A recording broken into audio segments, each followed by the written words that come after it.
Call meeting to order. Roll call. We're all here.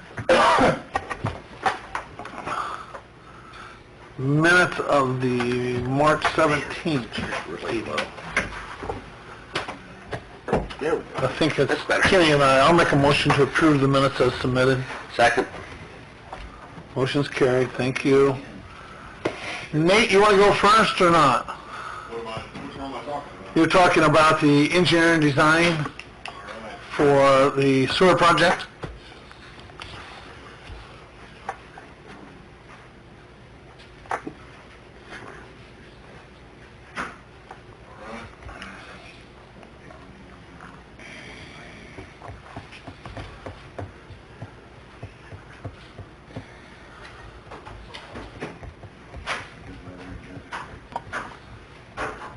Push that on for 2 seconds, it comes on.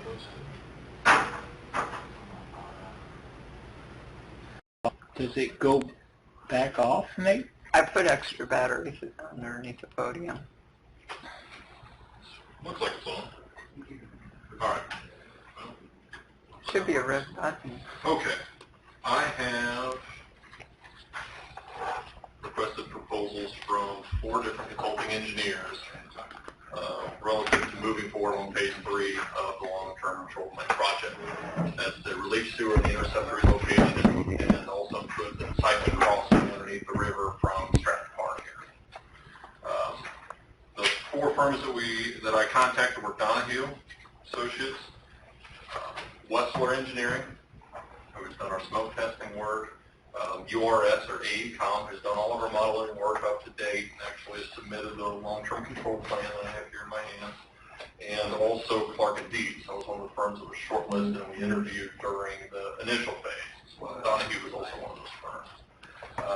I have here kind of a summary of where their proposals came. Each one of those proposals came with a scope of work, what they were hoping to do, their understanding of the project, and Ann and I have reviewed those. But this is a summary. I only gave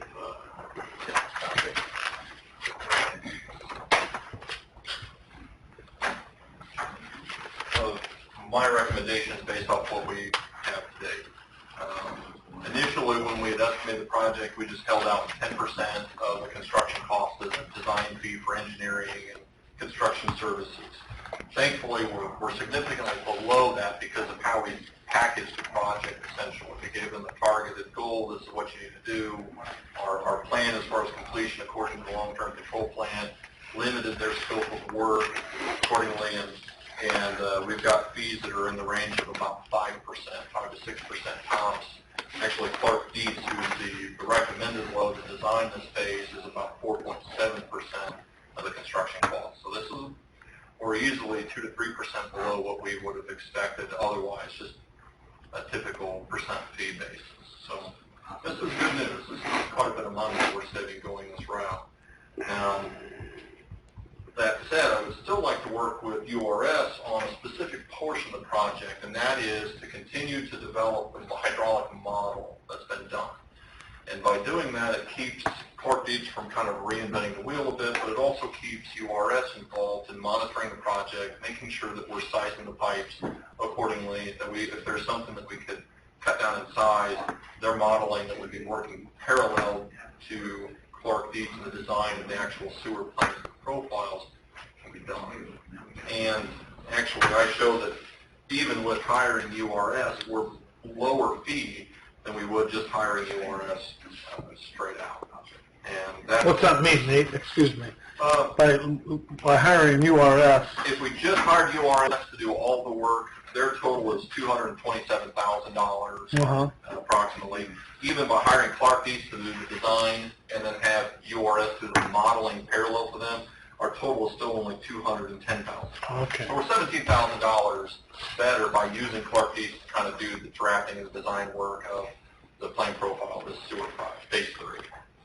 And we still have the benefit of keeping URS involved, or AECOM, and then they're prepared to move forward with the monitoring of the system once we're finished with construction, because they'll essentially work with us throughout 2015 and 16. Okay. So Clark Deeds is $190,000, right? Correct. And that's your recommendation, is we hire them for the design I would work? hire them to do the design work for phase 3. So that would be the engineering and the create the construction documents, put them up to bid, and then they would work with us as far as answering any questions during the bidding phase. Okay. And they would participate in some of the plan oversight and inspection, but limited. They would not be providing a field representative. That's going to be a separate contract that we'll deal with once we get closer to that phase. I'd like to hire someone direct to do the field inspection. So what is construction engineering? Essentially, what they'll be doing is they'll do the shop submittal reviews. So as submittals come in, they'll do the reviews. They'll review the pay applications. They'll answer any engineering questions that come up. If we have a different site condition, say we encounter rock, groundwater, the rest, they're obligated to participate in answering those questions.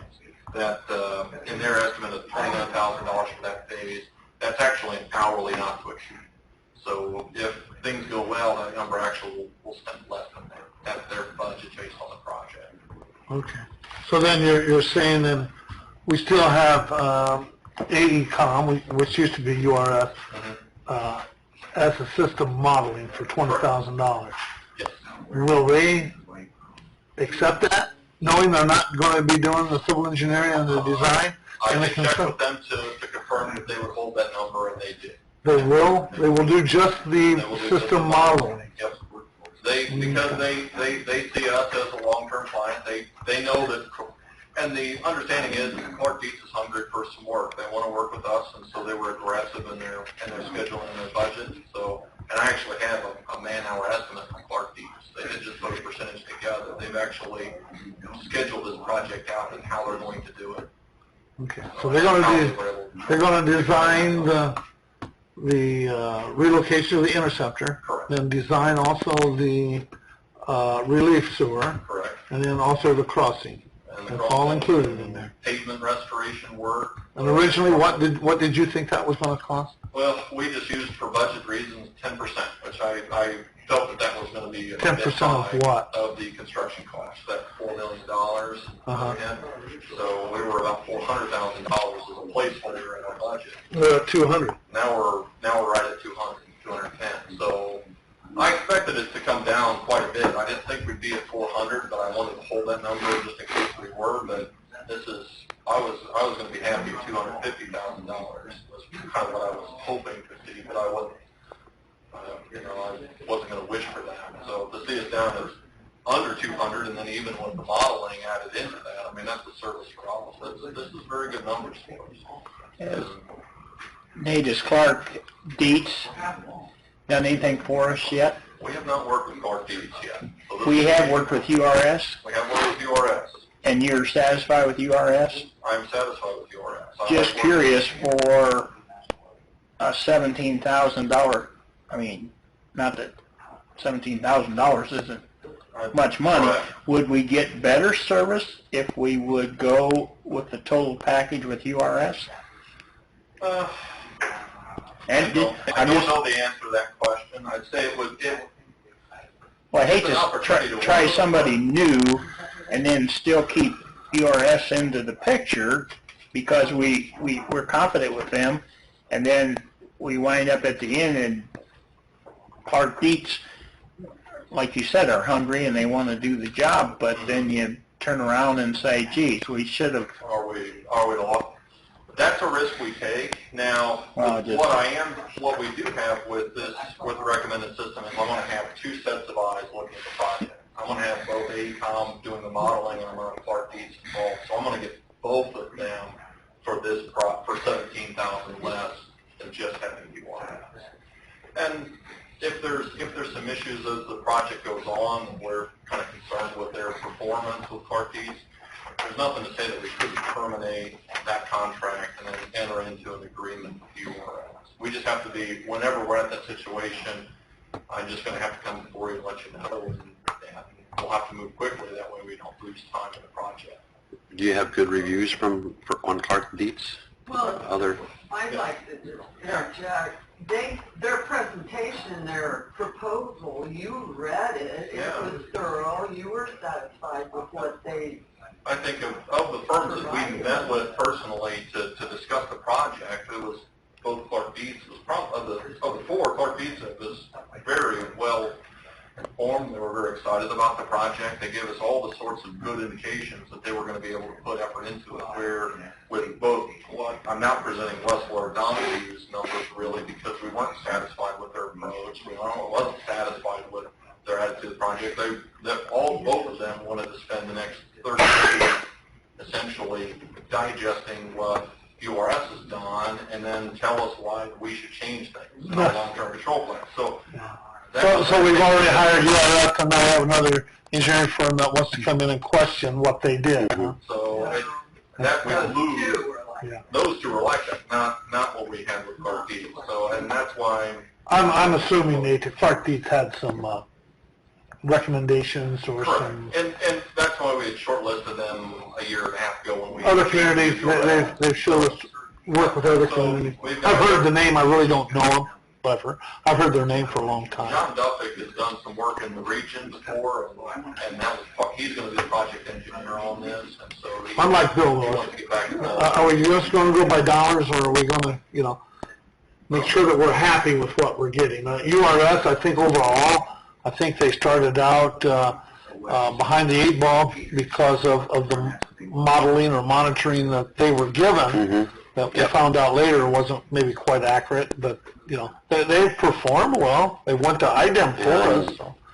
So we've heard good things about URS. I wanted to present that with this method. I'll work with whoever you want to in this, obviously. Well, there is places we can put that 17,000.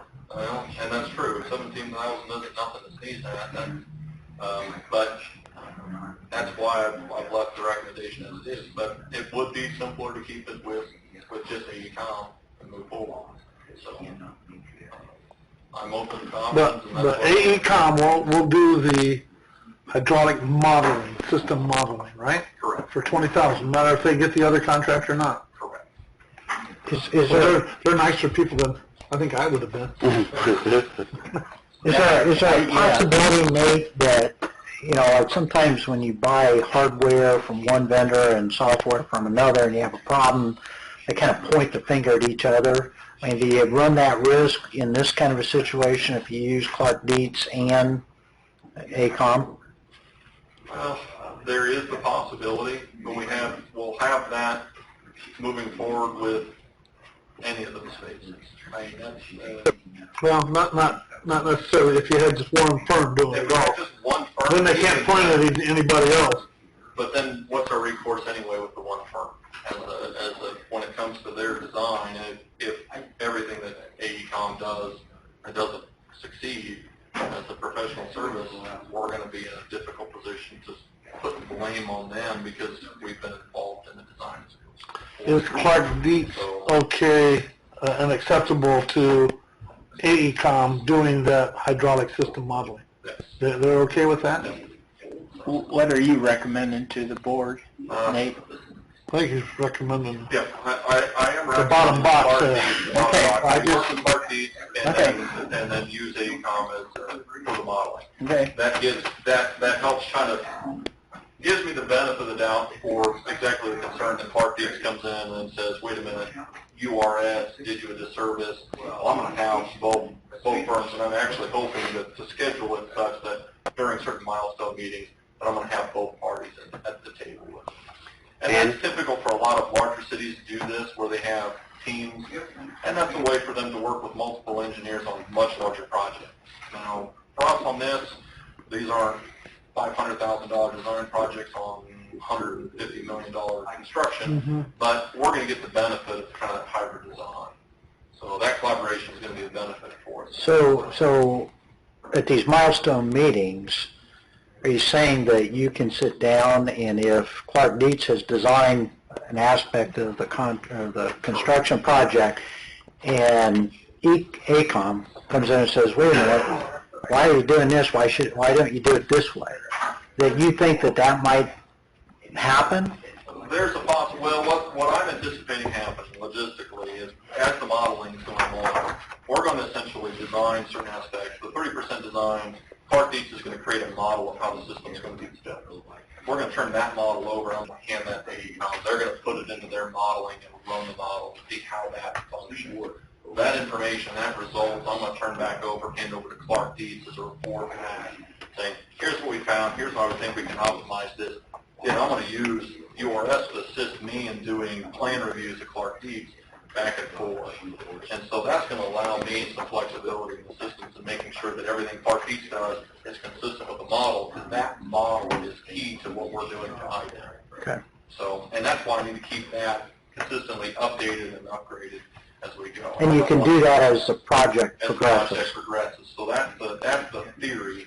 And then when we go into the post-construction monitoring phase, once all this is built, we're going to have a model that's going to closely match the design documents. Because if we didn't hire AECOM to do this now, I'm going to pay them to forensically build the model after it's constructed. So that $20,000 is going to get spent later on anyway. I'm just getting it now as a design fee versus for them going out and saying, well, we need to field measure this, or we've got to build this off the as-built, and then we're going to have to take this a different way.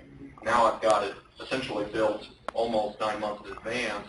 We can actually show that, and maybe we can drop some pipe size. That's the hope. But what I don't want to have happen is I wish it was 6 inches deep. That's the thing I don't want to have happen with any of these pipes is we want to switch a pipe size up. I can't have that. So if we need to upsize those or anything that we have in this initial model, I need to know it early on, and this allows me to do this.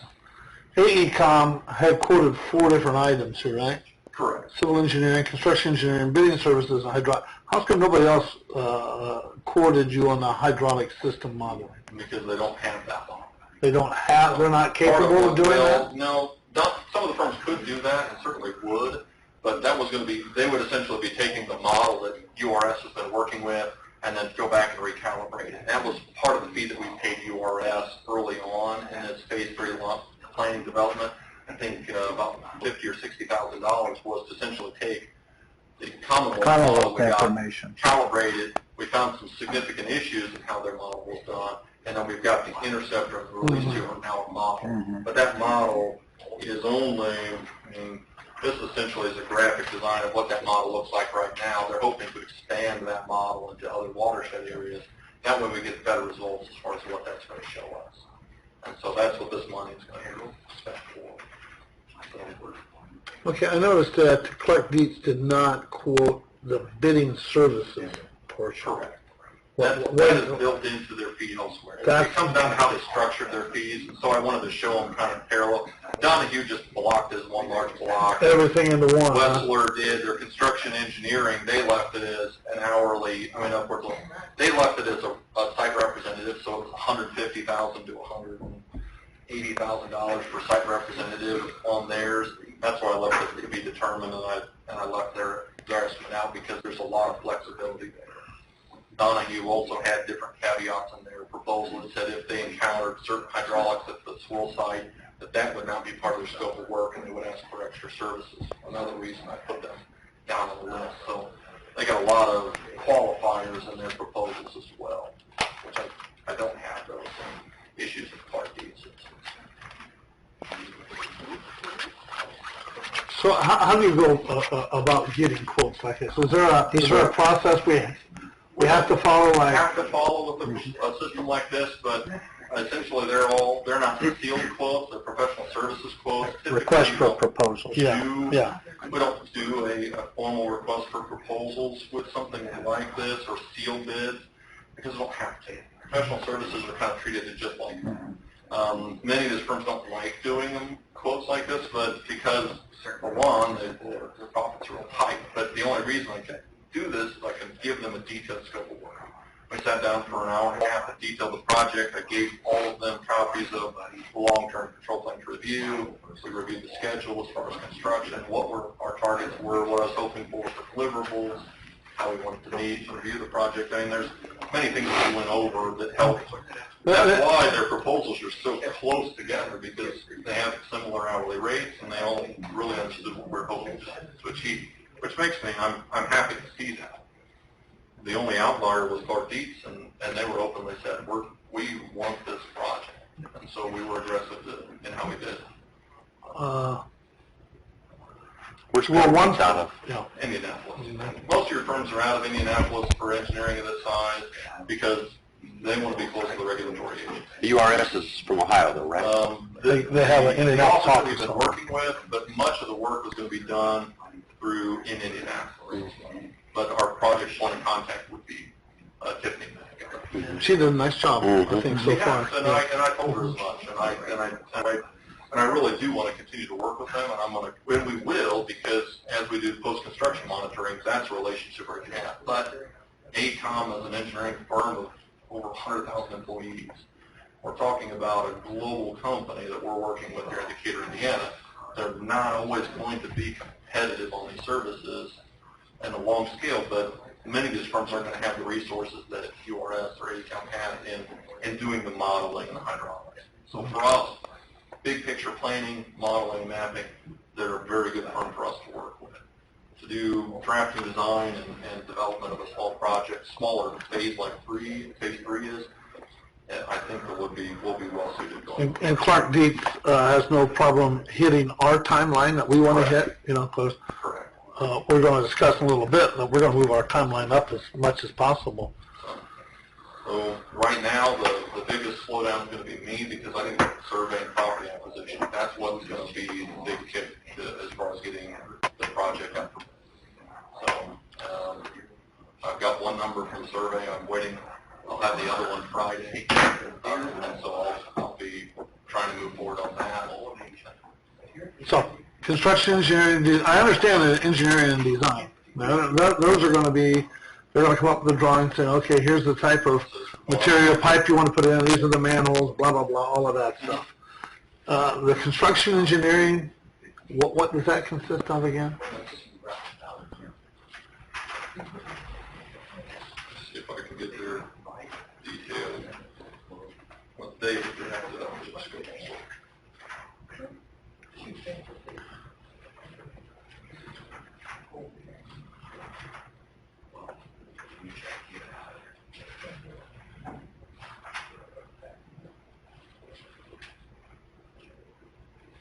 They'll attend pre-construction meetings, attend construction progress meetings, review and comment on shop drawings and other submittals. We're assuming about 40 submittal sets, and then they're re-reviews. And then we'll also review and make recommendations regarding any requests for information and change orders, and they're assuming approximately 10. So if there's any changes, revisions, questions on the contractor issues, Clark Dietz is obligated as the design professional to make that decision. I make the decisions and I take all responsibility off of them. So we want to make sure that they're doing that. That's part of them stamping the drawings. And if there are fewer changes or fewer questions, they're going to do this based on an hourly rate schedule that I've got up submitted as well. So they'll draw against that $29,000, but if they don't use it all, they're not going to bill us all. Okay. So it's not a lump sum deal what we have with the design services. This will be essentially treated as reimbursable with a not. Okay. So we hired Clark Dietz in 2016's done, project's done. Mm-hmm. Then what happens? They're done. Yeah. Essentially, they're designed to create. Where does the hydraulic system modeling come into play? At the end? The modeling essentially will be parallel to design. As the design gets done, I'm going to have Clark Dietz provide me with documentation that I can hand over to URS or AECOM to essentially input and update the model. So the modeling is going to be going on as parallel tracks. Okay. What do we do with that modeling when we're done? That model will be used to calibrate the design. It'll input and make modifications to design, but also will be used when we do a post-construction monitoring. Because what they end up doing is they'll use the same flow sensors, data level loggers, the rest, input that raw data, and then compare to the model that we have, and that's going to be what's used to size the storage tank. In the end, we got to put a storage tank up. Mm-hmm. So, and We got some more engineering once we get this done. this is to get us past up to the point where we're ready to do the tanks and floatable But this controls is and just all the sorts experience, of other this isn't any things. of the work, right? No. This is- And then also we'll have some more engineering. We'll have some what I call construction engineering, inspection engineering, I should say. Yep. So we'll have to hire an inspector. And I'm hoping to do that direct, whether we hire someone, we could do it a number of different ways. you can hire a contract employee direct from the city. We can have Clark Dietz or URS offer to provide a third-party inspector and hire either one of them to provide that at a negotiated price per day or price per week. Or we can find somebody on city staff that wants to do that. But that's essentially, it's going to be full-time work during the construction duration. Yeah. And that doesn't have to be an engineer. We can hire a person to be there every day to make sure the contractor's doing things the right way and things. So I like that approach, Nate. And that has the potential to save us quite a bit. We just need to make sure that we're getting the right deliverables as far as the daily logs, because that's how we're going to be paying contractors. Okay. So then Clark Dietz can... They can do the work. They can do the work and have it done in the time frame we want it done. Correct. Okay. We've got some obligations on our end to help expedite that, so we need to make sure that we're ready to move. No motion. Yeah, I guess we need a motion. Nate's recommendation is to hire Clark Dietz to do the construction engineering design and also the secondary construction engineering for $190,550. And And the URS. And The URS, AECOM will be the 210. So a total of 210,550. Right. Mm-hmm. make a motion to go with Nate's recommendation. I'll second that. Motion second, and unanimous decision. Thank you. Thanks, Nate, for looking at all this. I would have no idea what to look for in any of that. Consolidated a few minutes. Thanks.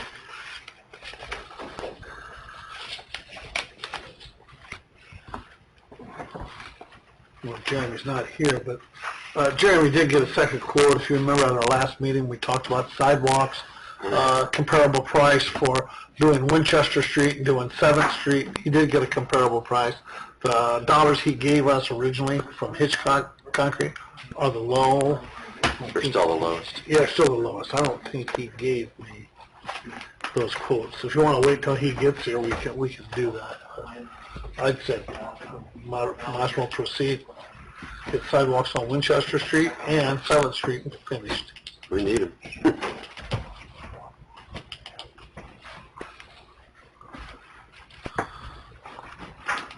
So do we have to wait for Jeremy, or can we just go ahead and accept the Hitchcock quote?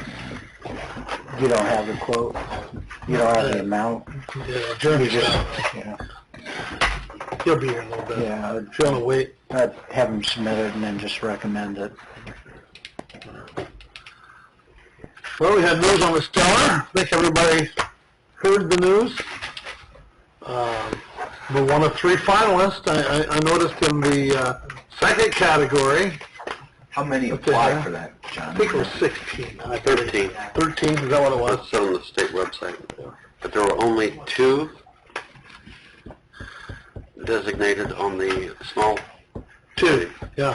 City of Dunkirk and We're the town of North only Liberty. 2 in that population. Right. Wow. Yeah. Well, didn't they reserve the right if they didn't get qualified with applicants in one division that they could award 2 recipients in the other? John?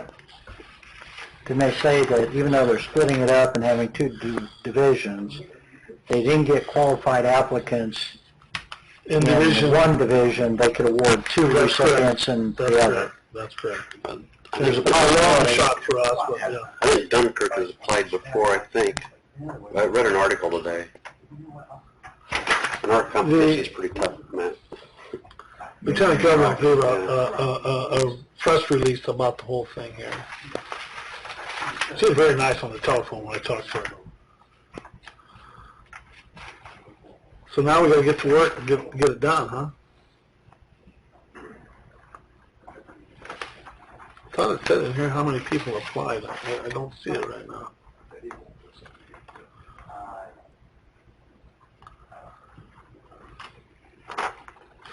"13 communities submitted letters of interest." Yeah, there it is.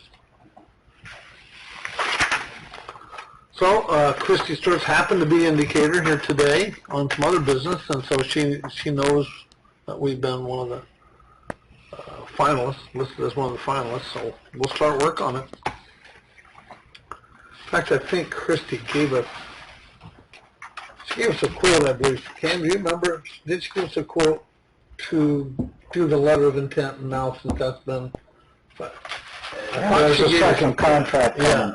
Yeah, I think you're right. I can't remember either. What, do you recall what we get for being a finalist? Do they still do it? $10,000. It is still? Yeah, uh-huh. It's still 10? Well, last year... I thought it was 5. Last year, if you were a repeat finalist, Right. like, for example, Wabash Right. won, they got 5,000. Right. Where last year we got 10,000. So, Right. I think that'll we have to only be get clarified, yeah. We do have a meeting to go to on the 16th, April 16th, at Fort Bend, Harrison, and Indianapolis. So whoever can make that trip, fine. If you can, I definitely understand. What day is that? That's a Thursday. Thursday. Yeah, a week from Thursday. Yeah. So, we're a finalist. I guess let's celebrate that part and then take it to the next. Well, Christy's going to be here tomorrow for some other work that she's doing, so we can find out more information. What was the meeting with the artist? The artist. Cam would have to report that. I wasn't able to go to that. Well, it was actually the whole entire design. The people who are doing the downtown design plan, all the contributors for that, and then primarily the Main Street representatives. But I was there, Cam was there, Greater Decatur, and it was good. It was. I know that Steve Booty is his name, the public art guy. He came a little bit early. Melissa, they gave a tour. So it was a productive meeting. We actually came up with some other timelines, and one thing we'll talk about at council is a date for a town hall public conversation. Yeah, I know we had talked about doing that. We've got those dates in line, and primarily today was kind of setting standards as far as the boundary, make sure everybody's on the same page. Kevin McCrory, I mean, he's going to be kind of leading the charge as far as some of that design, because it's all streetscapes. Mm-hmm. So it was good. We were 2 hours. I like Kevin. Mm-hmm. I think Yeah, he does, I like him. I think he has good ideas. I think he's capable of communicating effectively with people. And the other good part about having the Main Street group there, is they kind of brought in, we want to make sure that the old 27, that initiative is being included. Talked a lot about gateways. It wasn't just about the downtown. It was really about driving people to the downtown. The gateways, and of course the artist piece, kind of said, okay, everybody needs to identify specific locations. And, so it's much more than, I mean, it's going to be very broad when I talk about the outskirts, but it's kind of channeling that energy downtown and what the specifics look like. Greater Decatur kind of led the charge last year of getting it, and they're still available to do that too, and I'm sure they're going to be very involved. I know their next meeting is the 20th, so if anybody wants to come to that, you're more than welcome. 5 o'clock on April 20th here, so. Really, a couple things I want to talk to. I need Nate and Jeremy here, or Dan, and neither one's here yet. I told them 1:45, so we still got a few minutes. So we'll wait on them.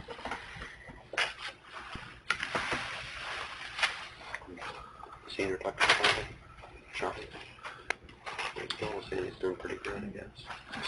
Got a rehab center. Yeah, Charlie's in a rehab at Which one is Coventry Meadows. Can he see people? Is he? Sure, he's doing awesome. Okay, good. He, Missed one, Bill. I called up when he was at the hospital and said, Yep, says you were here I for couldn't this talk to him, roll so I up. just told the nurse, I said, hey, just let him know I called him and I'm just thinking about it. Sign the other side. He does? I usually text him, and he texts me back. Okay. Yeah, but he's doing, You been up there, Bill? yeah. How long did you stay? I mean, 15 minutes, is that a long? Oh, you could stay as long as you want. I sat there and talked to him for a long time. He was getting ready to go down to supper. He can get up, get around now. Well, good. And the reason he had to go there because they couldn't do his dialysis here. Our Woodcrest can't do dialysis. Mm-hmm. They take you out to dialysis. Right. And Charlie does that other style of dialysis. Yeah. And I thought, well, why couldn't you just take the machine to Woodcrest for home? I want the liability problem. Okay, probably. Because he does it on himself. Yeah, he does it at home. He just got to build his upper body, wants to get his legs and arms back going, and good, and he'll be able to come home. Good. Yeah, they said they took the legs and so he could walk on the town. Yeah.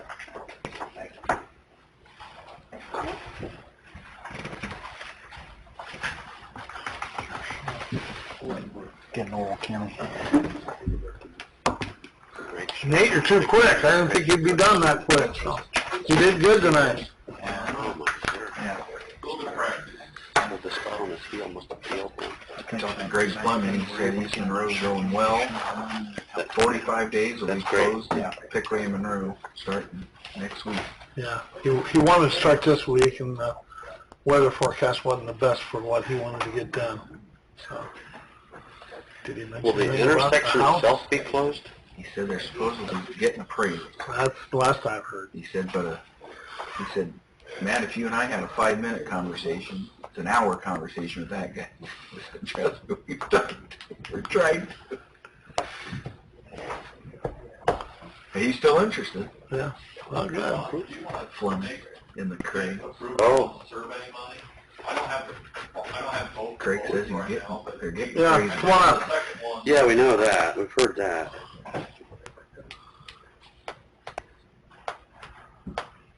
He's been gone a couple months and not much. Yeah, Nate's going to talk a little bit about the survey for. The survey for the long-term control plan, it's a step we've got to go to next. When I was talking about Ben's milestones, I got to meet. Well, I got to get the survey done so we can hand it over to Clark Deeds. I've got one quote from Anderson Surveying, and I'm not going to state what that quote is yet because I'm still waiting for another one from Brett Miller Land Surveying, so as a backup quote. But what I'd like to get is approval, or at least set it so that I can take those quotes to John once we have those in hand, so I can authorize it. That way, we're not waiting until the next. Right, we don't have to wait 2 weeks, we can go proceed right away. Yeah. The first quote I have is below the estimate that I have right now. I think we had set a certain dollar. Are we in a range of 10,000, 20,000, That is, we're within that range. I'll give you that. between 10 and 20? Yeah. Okay, so our purchasing policy says that over a certain amount you have to, and Nate's getting that. What he's asking for is permission to go ahead once we get that second quote. He's got one quote in. Not have And authorize it Him to, to- for the low Yeah. bid to proceed. Yeah. That'll save me easily a week. Yeah. And I can make notifications as early as this Friday once I get the second quote. So that's what I see no problem with that at all. Now, what are you getting there? These are This would be. surveys and, We'll get topographic Easement. survey and some corner points to be identified. It'll help us lay out what we need to do for property acquisition, and then that'll be the basis of the design of the documents to move forward. We just documented. Much more detail. Because really what they could do is do a little bit of prep work, but until the survey actually is started, they're really going to be in a holding pattern.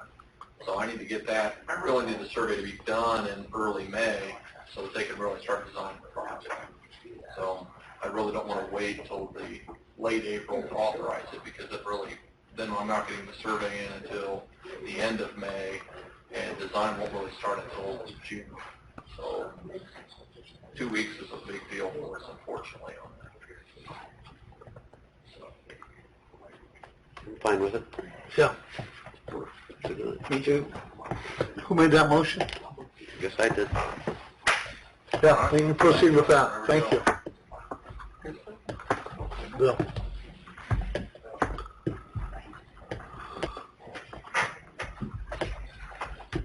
Dan, are you ready? You want Nate again? Yep.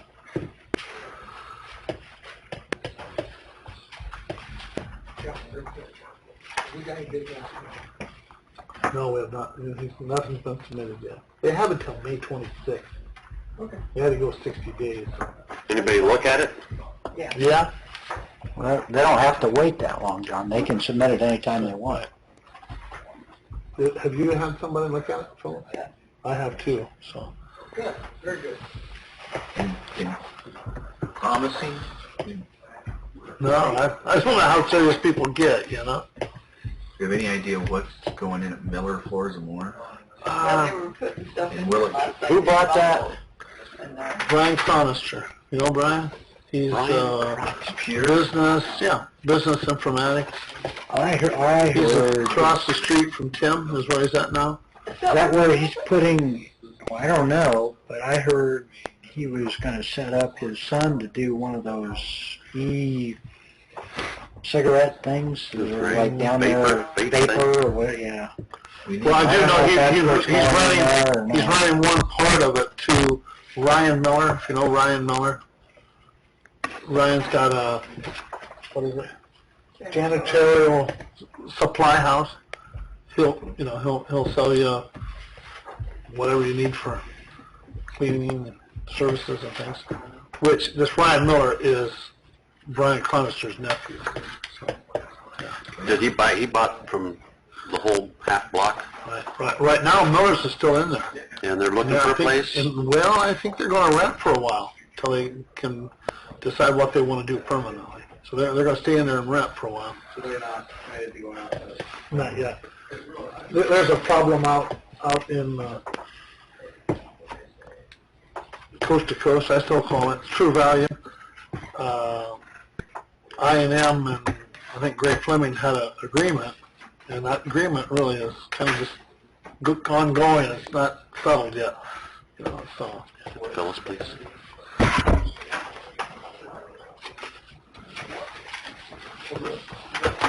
But I&M still planning, AEP still planning on this is going to go through the summer or something? Oh, yeah. Clean it up?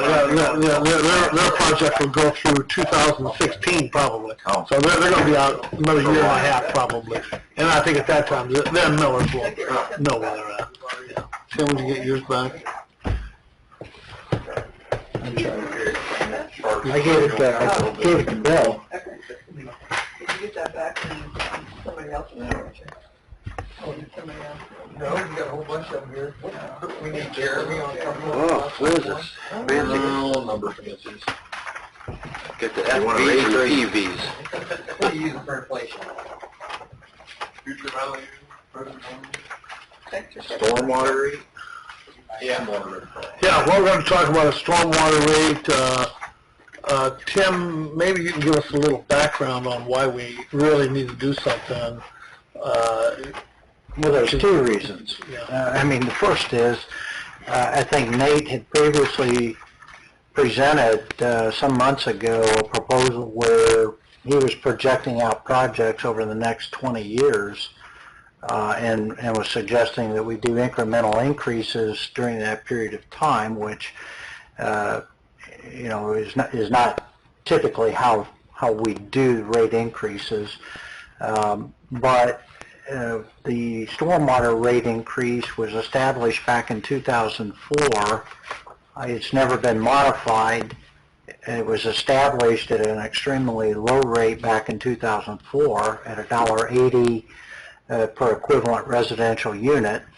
And you compare that statewide, I think we're one of the 6 lowest rated communities in the state of Indiana. The problem is, while that certainly helps people who own homes with their bills, it doesn't allow the city to perform necessary stormwater projects. We simply don't have the resources to do it. That's why Nate was laying out what needed to be done and proposing at least one method of trying to fund that over time. More commonly, what happens is you have periodic rate increases. I don't think it's necessarily a good idea to wait 11 years between rate increases. More typically, it's probably something that should be reviewed about every 5 years because costs increase during that period. You can do what Nate was proposing and phase in rates to try to lessen the impact, but because we are so far behind the curve in terms of getting our rates up to a level that it needs to be, we're probably looking at a sizable jump no matter what, at least initially. The other reason that it would be beneficial to do this is it will probably help with our sewer bond interest rate.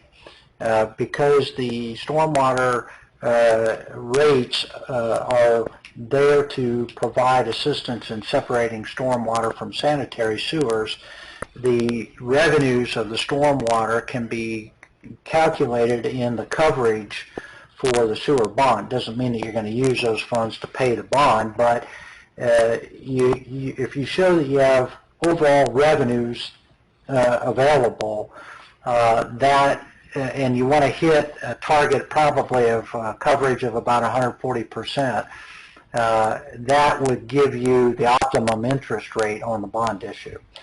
And so that's the other reason that we probably should consider doing this.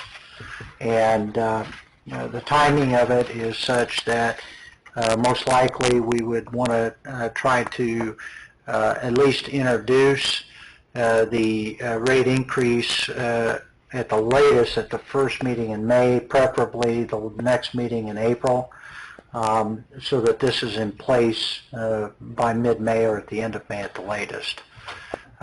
Once we have that in place, then that can be used in the calculations for that coverage for the bond issue. So that's really the primary reasons for consideration of this. And I think what Nate has done, if just looking at this, is kind of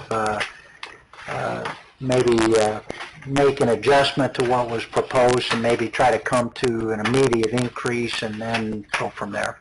Yeah, what that shows there is essentially the $1.80 per VRU.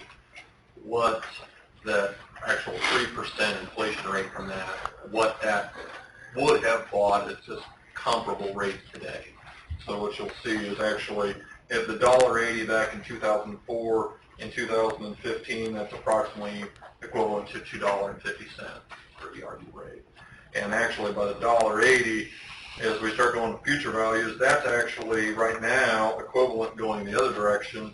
Is the future value is $1.34. So the gap is what I'm losing, or what the city loses in buying power for that same amount of dollars. The dollar hasn't moved, but inflation has hit us in both directions. What we can buy with it, and what that rate could have been if it was the same effective rate. So I know we're talking fantasy numbers here in accounting, but this is essentially what hurts and what we're, to the point where we can't fund construction projects.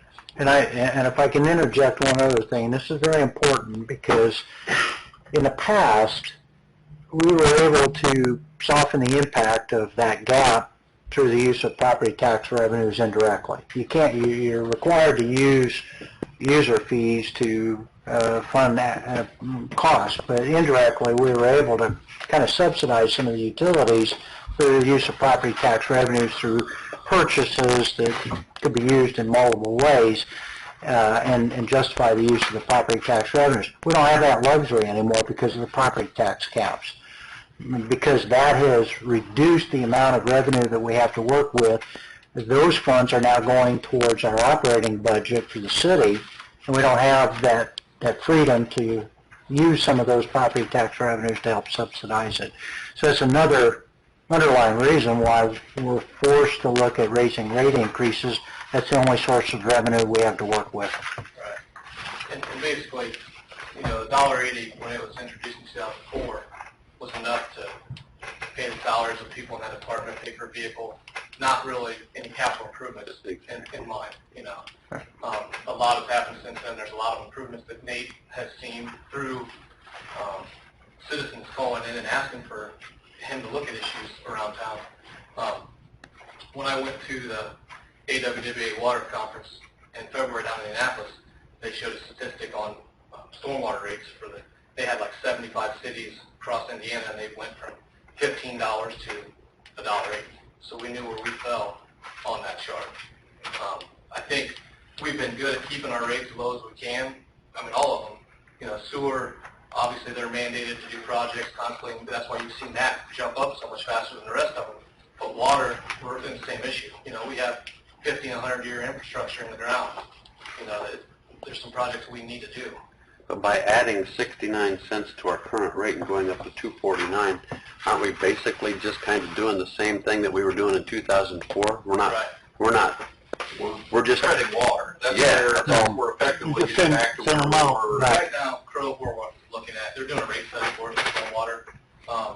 We're actually hoping that they come back. He gave them a list of projects. They took all of my financials.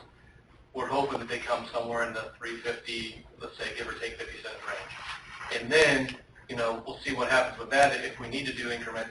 And that's one of the things they talked about in that class was that rather than looking at things every 10 years, put in some increments so it doesn't hurt the people. You're not hitting them with $3 every 10 years. You're hitting them with 25 cents here and there. But we need an increase now so we can do any projects. Right now, we're sustaining. So if we want to do any of the projects that people want done, we have to fund it. And it's all through user fees. Like you said, there's no tax dollars going into any of the utilities. It's all user fees. Yeah. And here's another factor that enters into all this, is we're constantly running into unfunded mandates, whether it's coming from the federal or the state government. So we're being told we must do something. We have no resources that are provided to us by either the federal or state. It's our responsibility, and the only source of revenue that we have to work with are rates. So it's just these combination of things that are driving us to the point where we really have no choice about this. And that's unfortunate, but it's the reality. This is all on residential numbers. Mhm. What, for instance, like Fleetwood or Thunderbird, I mean, what kind of numbers are they paying They're going to do the monthly? biggest jump. I can tell you right now, Fleetwood, 224, their stormwater rate is about $900 a month. So, But that same facility in Vern would be a lot more. yeah. I mean, it's just yeah, it'd be 8 times. they're still burning a certain amount of area times a Right. particular rate. That's So right. it's- But we go from 900 a month to, Well, if it doubles or triples, then double or triple what they're paying now. Right. The one thing that we've talked about, and we're not sure, we're going to look into a little more, is doing something for the schools. And we're going to ask him about that, and actually I'm going to talk to the State Board of Accounts about it, and see if there's any kind of incentive-based program you can do for the school systems. Because they're getting there's some of our highest stormwater Yeah. rate payers too. And Nate, I think he's looked into a little bit. He thinks there's a way that if they can do some classes that teach the students, you know, about stormwater and what's going on, that there's a way that we can give them rebates back on their stormwater. Right. Because Belmont High School and Belmont Middle School are both, they're in our top 5 stormwater rates. I believe, Nate, aren't we required to do certain types of education as part of our responsibility under the stormwater management? And so DVD, radio. if we can utilize the schools to provide those and get credit for it, then that justifies giving them some type of break or rebate back of what they had to pay in. Was your, whatever budgeted for that training, would that cover the rebates that you'd be able to? It wouldn't cover the rebates, but essentially what we're hoping is that we can hold the school's rates the same. So essentially, rather than the school's rates increasing as other rates increase, we can try to keep those the same. That's the hope, but really we're going to have to see what they're going to allow us to do. But the education, training, surveying, and the rest that goes into that, that's 2 of the 6 or a third of what minimum control measures we have to do in the permit. So that's a significant part, and that really was the lion's share of what the stormwater rate was to cover initially anyway. And so now what we're doing is we've been reorganizing, and what I've been doing in the department is we're trying to minimize the expenses that what the $1.80 always went to for years, and take that money and put it into the ground. To actually do Trying to projects. buy projects the money versus doing surveys, doing education that we can work in partnerships with school districts, those facilities with the Soil Water Conservation District. They're doing certain services for us as part of an interlocal agreement. And so now the citizens of the city benefit because we're not putting money into areas that essentially can be covered other ways. So we're trying to be creative, and I think that's been successful for us. Are you waiting for the study to come back before you make a proposal? Yeah, they're supposed to get back with me either late this week or early next week. So what you showed us earlier was kind of your... That was kind of I'm trying to hit a certain number for projects.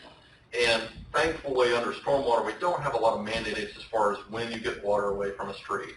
But it's what the citizens want. There's partnerships that I can do with the street department to help fund projects with this money that can accelerate other jobs that we want to try to do. It's just, right now, I've got no leverage to do it. $100,000 is everything we bring in a year. I can't fund that. Projects right now, significant projects, they take us 3 or 4 years to really accumulate money in the stormwater department and then do them. We have them all over the city too. I mean, there's projects all over. It's not one certain area. And I think that's what we need to tell and show people that this area here, we need to do something. It's going to cost about $200,000. Over here's another project. Just to kind of recap some of the numbers we had before, I'd estimated as much as $6 million in projects that we know of today. Well, even with the rate, if I spent every dollar we brought in, I can't even meet the inflation rate on that. I can't even start to really chip away at those projects before they outpace me. And at the same time, other areas are going to start aging. And so rather than try to bond for it, borrow for it, and that gets us a Band-Aid to fix it, but then 10, 15 years down the road, I got more improvements, and then the rate's been set based on a bond. So I want, if we have the resources, we can work between the different departments, we can try to fix these projects before we get a letter from IDEM saying, guess what, here's a new mandate, and now you have to do it when we've want to do the warnings 5 and 10 years before that happens so that we can fix it on our schedule, at our pace, and in a way that the ratepayers are able to try to... Well, I'll interject one other point. You know, we just were awarded selection as a finalist for Stellar Community.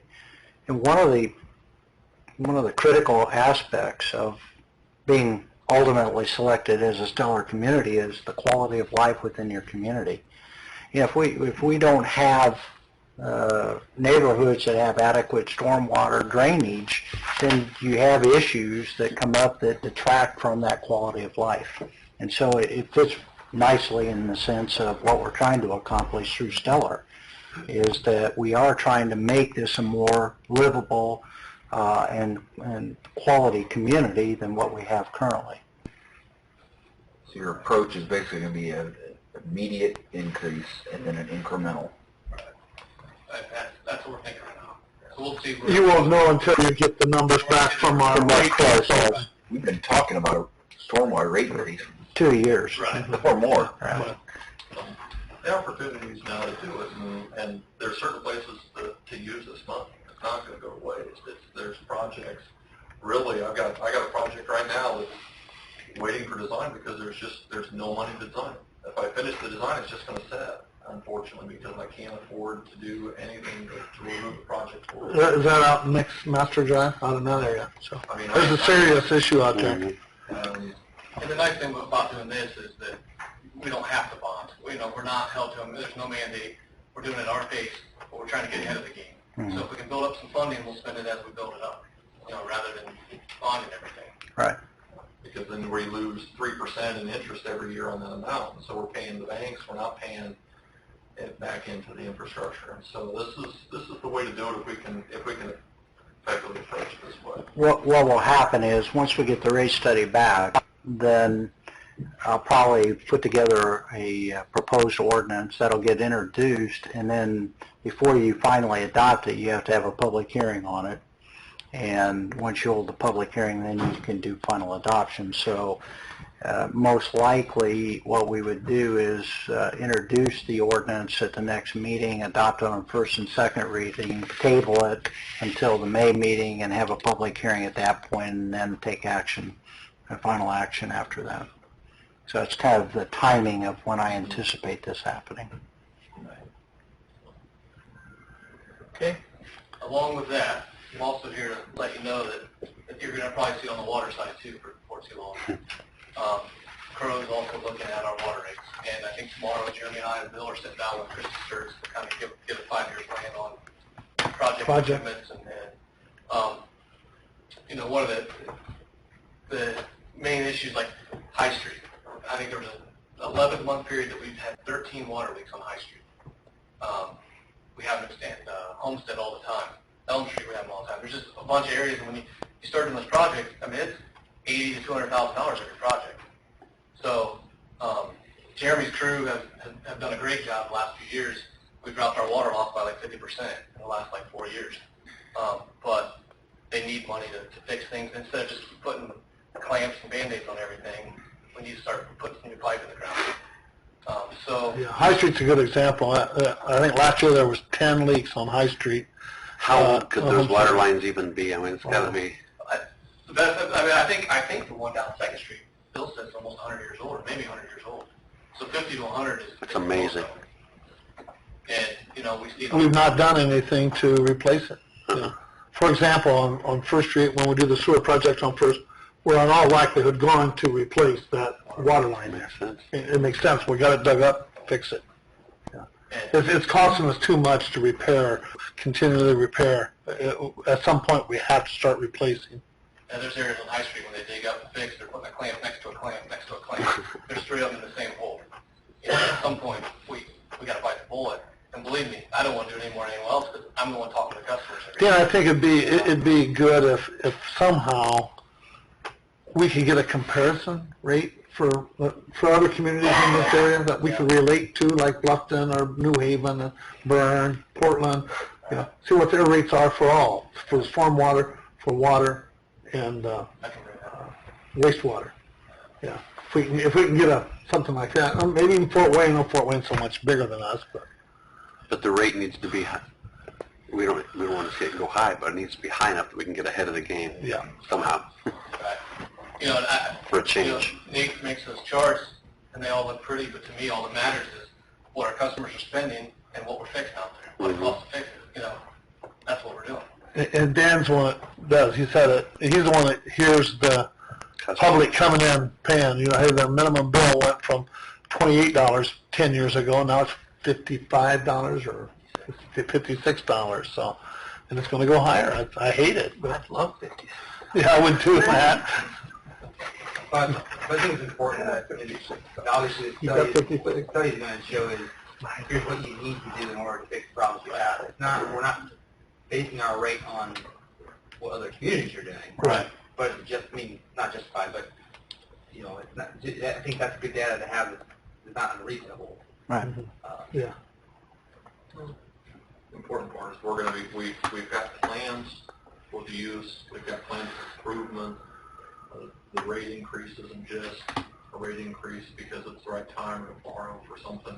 There are specific projects we're trying to target with this, and I think we're being very effective at trying to work as a team across the city to try to find ways to, when one department is working on a project, find ways to use our own resources and stretch that dollar as far as we can. And a good example of that, I think, is Anthony Wynn Meadows, which we did a couple, 3 years ago. That worked out very well. We took care of a lot of issues in one project. So one other thing that we're doing on the water side is, aren't we looking at new wells as well? Yeah, new wells. We've talked to a new well out on Pickway Road, and if we do put a new well in there, we're going to be looking at iron filters for that building. They were never installed. They should have been installed 10 years ago. And that iron filters alone are $200,000, $400,000, Probably $200,000. $200,000. So Isn't the whole water plant on Monroe Street? What's the life expectancy of that? we did some improvements in there about 10 years ago, I'm going to guess. Right? That was before I was here, but they made some improvements to it. I think when they did the water tower, that newest water tower, they did some improvements to the plant at the same time, so they can get it under one bond issue.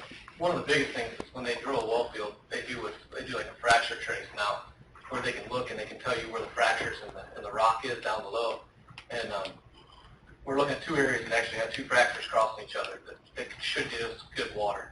And then when we look at all these wells out here, they were just kind of dug.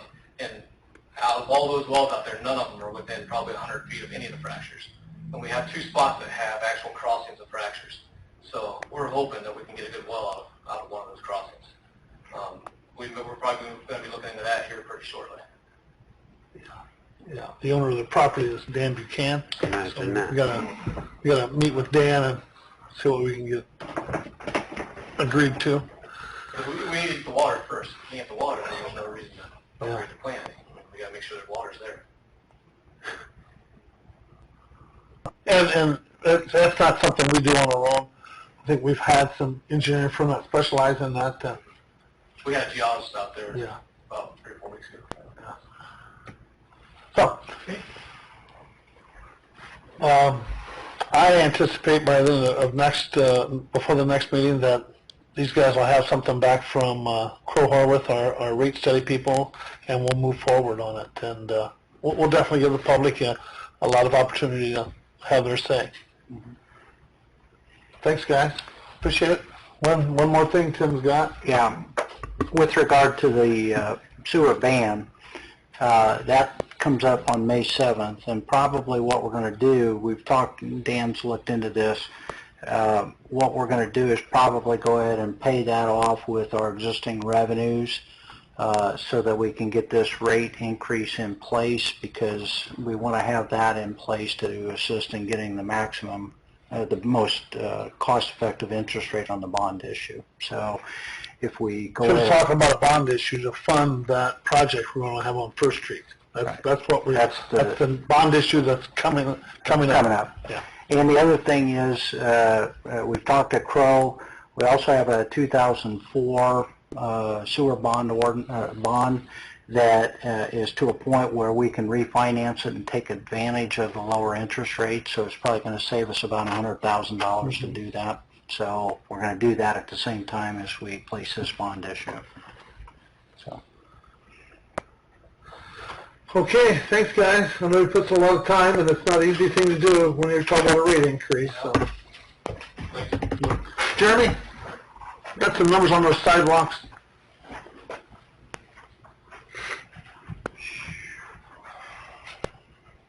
Okay, we're talking about the sidewalks on Mercer Avenue from Elm Street, which is by the Legion Park, all the way from there to 5 Points. Just a little short of 5 Points because I'm not sure what's going to happen on Winchester. Yeah, I'm not sure what's going to happen with that possible roundabout. So we want to be a little short, and we'll fill in a year or so from now with what we need to do there. But Jeremy's got prices from 2 different people on it. I think we talked about it at the last meeting and said, hey, we need a second price. Jeremy went out and got that, so he's here to report what's going to cost us. Correct. The last meeting, I passed out some numbers you guys kind of went through. Both numbers, broke it down a couple different ways. You gave me the options that you felt was the most sufficient. Received 2 quotes, one from Hitchcock Concrete at $32,491. $32,491. Yep. And the second estimate was from Lighter Concrete. Same footage, same everything, same scope of work for $34,784.75. Okay. And these are the needed walks. There's a few walks down there that are in pretty good shape yet, so we would be leaving those. This does not include the handicap ramps. Those handicap ramps are just kind of an animal, and so I'm going to handle those through the MPH, through my funds that I set aside for them. Okay, so this doesn't include any ramps at the intersection? No. They will be ramps put in? They will be included. They will just be paid through. Paid different, okay, gotcha. So, and this is on Winchester Street from Elm to 5 Points? Correct. Nothing else? No 7th, no... I have that also. Okay. On a separate quote. Okay.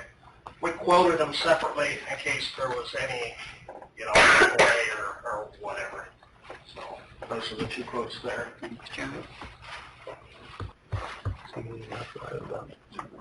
The second project that you guys discussed was the 7th Street project.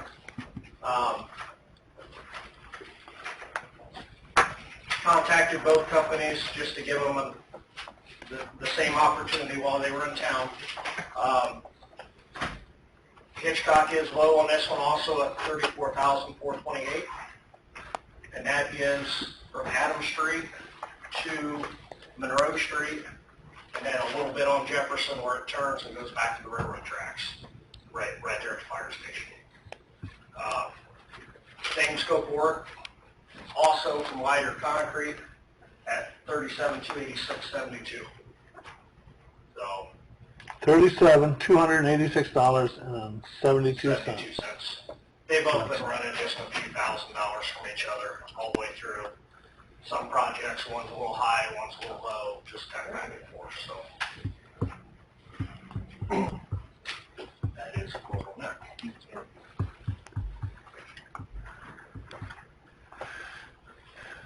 Now, we did discuss, like on 7th Street, some lighting and such. That's no lighting, that's just the concrete work. And when would you anticipate them doing the work here? Oh, probably in a month or so. With yourself, so,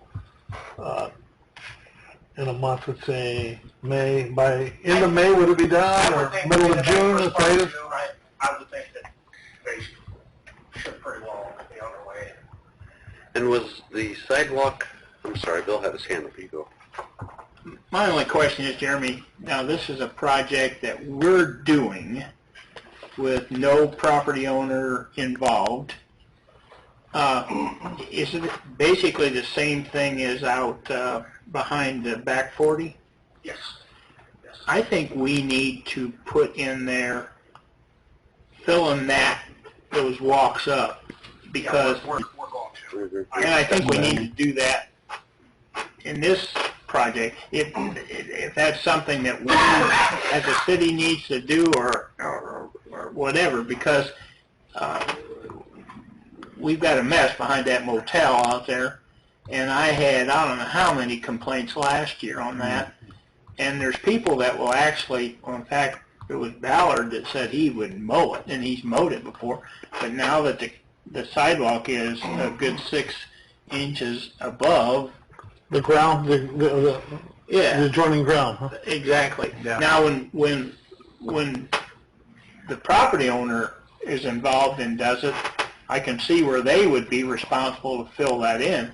But if we're taking it on our own as a city, I think we need to. I have that covered. So. Okay. Also, Jeremy, on the Winchester Street sidewalk from Elm Street all the way to 5 Points, the one side's going to be wider than the other side. That's what I was going to have to say. It's going to be 8 foot wide. 8 foot wide. And how Because that's wide, tying in the trails, That's correct? right in the trail. and how wide is the 7th Street? It'll be 5 foot. 5 foot. Or, excuse me, that'd be 8 foot, sorry. Also, Yes. because it's part of the When trail. you're talking about 7th Street, that's just on the west side only. Do you have enough input on 7th Street to, We're getting closer. We're getting closer. You know how where the new police station is built, and they have that little pull-up area, and then the actual sidewalk is west of that. So it's back off, the actual sidewalk's back off the street, about 20, 30 feet, maybe something. So the new sidewalk, is it going to be out close to the street, or are you going to set it back as well? It's going to have to be back a little bit in a couple areas due to the utility poles that are there. Okay. I don't have it laid out. It's just So there'll be a strip between the sidewalk and the street. Right. Now, if you get closer to Adams Street, we have to be the other way. We have to be in a little bit because we don't know all that property. Right. But once we get past the Cone property, we're Then pretty it's ours. flexible to get everything lined up and make things look appropriate. Okay. So, Okay, and then I think we checked on dollars, and we have some money left over from last year in the sidewalk fund, plus we have some allocated this year. So it was really, the combination of the two would be enough to take care of these two areas. So when will they, given approval, when will they do this? I would think within a month here. So, I talked with both of them when we solicited the quotes, and we're basically waiting on the weather to kind of stabilize a little bit. that's less than thought me, but what about the rest of Winchester Street? Oh, we were thinking about trying to find some other funds and go from Elm to maybe, yeah, all the way to Lime. I don't know if we found that monies yet. Did you get, were there quotes, did you get quotes for? I have one quote to go south, just to have an idea on what it would be. I do not have a second quote. Would you give us a second quote? No, we'll look at that too, yeah. I will. If we can come up with some dollars, maybe we can get that done too. All right. So you're looking for permission to accept Hitchcock's quote. So moved. Second. Unanimous. Approved. I do have one other I talked to John about today. It's time for annual crack seal. We always get this approved in April. I did solicit 2 quotes this year again, one from Pavement Solutions, another quote from Kevin Jack, who's pavement maintenance out of Michigan. This is where you see, you go down the street and see a guy kind of a hose filling in the cracks, crack sealing, so. Pavement Solutions came in a little bit less than pavement maintenance. They're a little closer, so they get, their prices are a little cheaper every year. So I've got 6 different streets. Basically, it's all the industrial park that was paved about 4 years ago. It's really starting to crack up from all the semis. Elm Street from 13th Street to Lime Street past the street department, and then Lime Street from Adams all the way to Winchester. It figures into being 48,835 square yard at 52 cents a yard. The low quote is $25,394.20 From Pavement Solutions. for Pavement Solutions. Correct. They've done a lot of work here in the past for us, I know. Is that budgeted money then? Yes, I budget money in local road and street funds every year. This year I had $40,000 in there. I want to save a little bit of that for some sealing projects once it gets good and hot this summer. There's some places we need to do total surface seal. Well, I think and then you have, besides that, you have some paving that you're going to do also, so. I have a tremendous amount of paving that I want to talk to you guys probably the next meeting. I met with the paving companies last week, 2 days, and we have some areas we need to get on. Yeah. The last 2 winters. I would encourage you to continue doing as much paving as you can, because the winters have been tough the last couple winters. So. Which brings up potholes. What, are you constantly working on those things as We're well? constantly still filling potholes.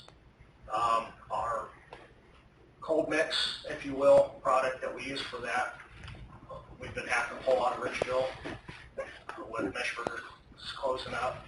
They will not have any more until the 13th of April. Wow. And everyone ran out of cold mix in the last week or so since the weather kind of stabilized a little bit. And everybody ran them out. Yeah. So we have just a little bit. It's not the best stuff in the world. We're out of Fort Wayne as an emergency batch, but it's really not worth putting in. Wonder if we can just put some stone in the interim? Jeremy, some of these are pretty deep. We've, as we find them, I've been mixing up a little bit better stuff with some things that I caught on to in the last couple of years. But I know there's one on Washington there. I just correct. went by there today. It's pretty deep. Yeah, right off the river tracks. Yep. So there's probably maybe a ton left, but he said that the guy had been dealing with down in Ridgeville used to work at the Leica plant, and he's doing everything he can do to make some. Brooks's did also. Ridgeville, for your information, is about halfway between Portland and Winchester, so we're going quite a ways to get some good product there. So the Brooks plant in Fort Wayne is possibly going to start up next week. He said he can get us a little bit to get us by. So. Good. Jeremy, last fall, weren't we going to put in some more lighting on the wall? Yes. Then it got cold. Yes, that material's in. Sam was actually wanting to get started on this week. He's kind of waiting the weather out right now. So I would think probably mid next week if the weather straightens up. Good. We will get that done. concrete also needs to be resealed. We can do that in-house on our own. When they sealed it, the humidity and stuff was just right that it just absorbed that sealer right into the concrete, which isn't a bad thing. Yeah. But by resealing it, it's going to bring all that color and stuff back out of there and make it really look nice. Okay, good. So, did we give him permission then to do the crack sealing, accept the crack sealing? I'll make that motion. Second. All in favor? Aye. Unanimous. Unanimous. Thank you. That's all we have right now for the Board of Works. Mary, anything you want to Got bring 3 up for the minutes. Board of Works? I wanted to thank you for the artwork out front. That looks very nice. I've had Optimus had a tour today, and they all noticed it and they comment. So I think that's good. Yeah, they did. They did. So I don't know what our schedule is as far as how long that's going to be out to. A month, and then we'll have somebody else come in with another school. That's a good idea. I like it. Yeah. Okay. All right. Okay, we'll adjourn.